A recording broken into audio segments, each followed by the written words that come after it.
Bien, bonjour à tous. Aujourd'hui, je vais m'occuper de cet outil-là, l'épareuse, ou parfois je l'appelle la débroussailleuse. Il est cassé, je vais vous faire voir exactement où.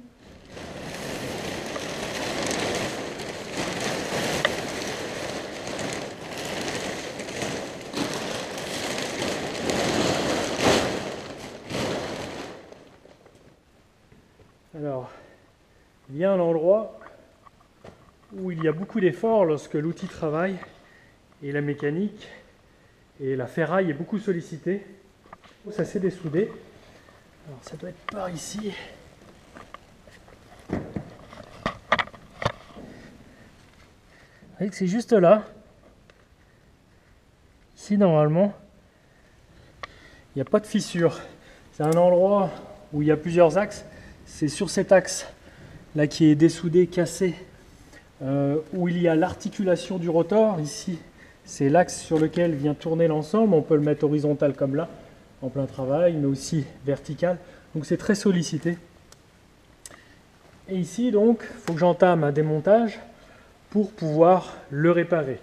Il va m'être impossible de réparer ça proprement en accédant ici. Il y a trop de pièces qui gênent. Donc là, l'objectif, c'est de démonter la pièce aux alentours de là.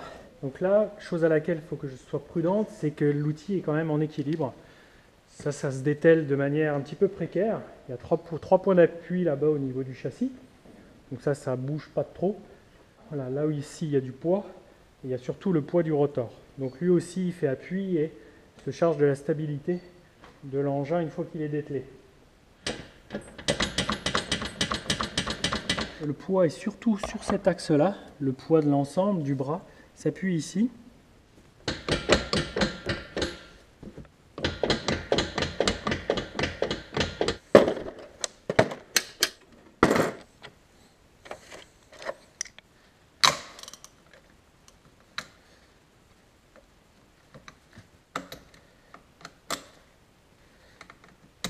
Donc là, j'ai simplement enlevé ce boulon qui traversait l'axe comme ça de part en part.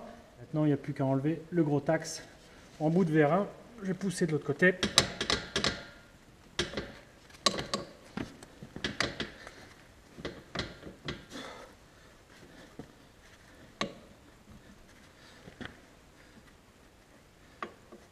Et voilà. On peut le laisser comme ça. Souvent, ce que je fais pour éviter d'éparpiller toutes les pièces, je remets l'axe à un endroit où il ne va pas me gêner. Pareil pour ça. Comme ça, j'évite de les perdre. Donc le premier c'est fait. Maintenant, je vais faire celui juste en dessous. La même chose. C'est le même principe. Ça, ce sont donc des réparations que je peux faire durant l'hiver, car c'est une période où on n'utilise pas ce type d'outil. Je l'utiliserai qu'au printemps, à la reprise de végétation, lorsque les herbes sur les talus, sur les fossés pousseront.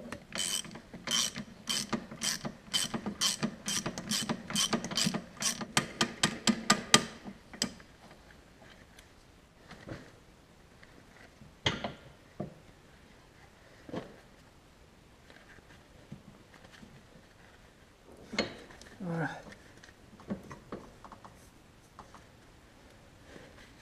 On voit bien le défaut.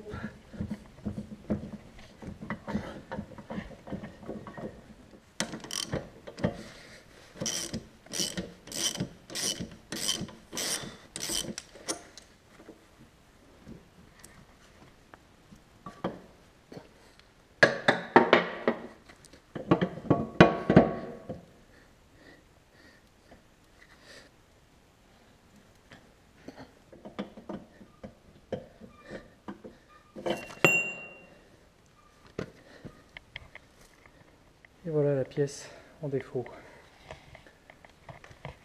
Donc on voit bien que c'est pas normal, que c'est dessoudé d'ici. Il faut que j'enlève donc ce support et par conséquent l'axe principal sur lequel tient tout le bras. Donc là il va falloir que je puisse le démonter ici. Donc là, il va falloir que je sécurise ça pour que ça reste dans cette place, la soulager un petit peu pour libérer l'axe et pouvoir enlever ça.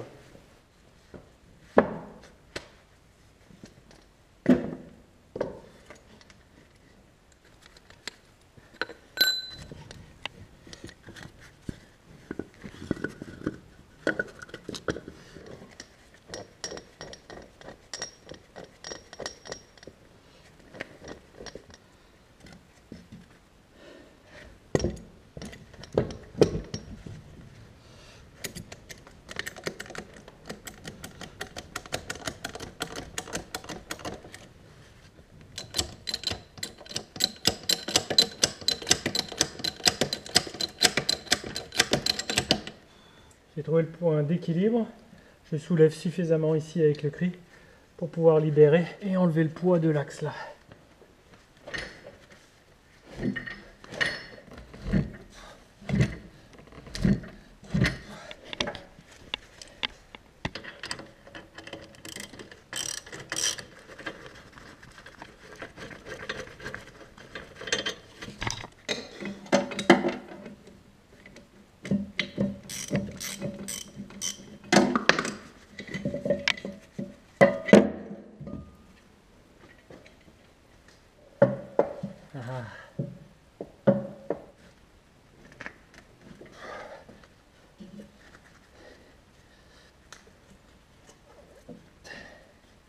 Et voilà, j'essaie d'y mettre par ici une petite chandelle en plus du cri. Il faut que ça reste bien stable.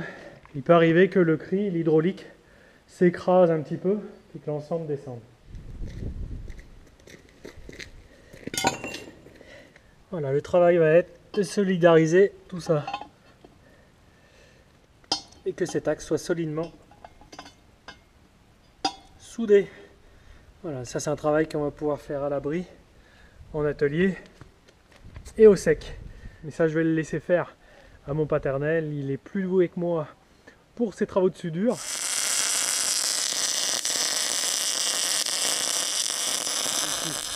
Il a ressoudé ici tout autour, et il a même ajouté ce petit renfort, cette petite équerre ici pour tenir à la base. Voilà. J'ai plus que de la peinture jaune à appliquer là-dessus et faire ça propre. Voilà. Et le remontage. Je mène aussi de front plusieurs petits travaux en même temps, la batteuse, mais aussi la plateforme juste ici à côté. Donc je vous la fais voir comme ça sommairement, vous l'avez peut-être vu sur Facebook. Je suis en train de maçonner le dessus, mais tout ça j'ai filmé au fur et à mesure des semaines que j'y ai travaillé. J'ai travaillé en pointillé. Et vous voyez qu'ici, il y a du travail qui m'attend encore. Je vous montrerai tout ça dans les semaines à venir. Voilà, à mardi prochain, 7h30. Salut!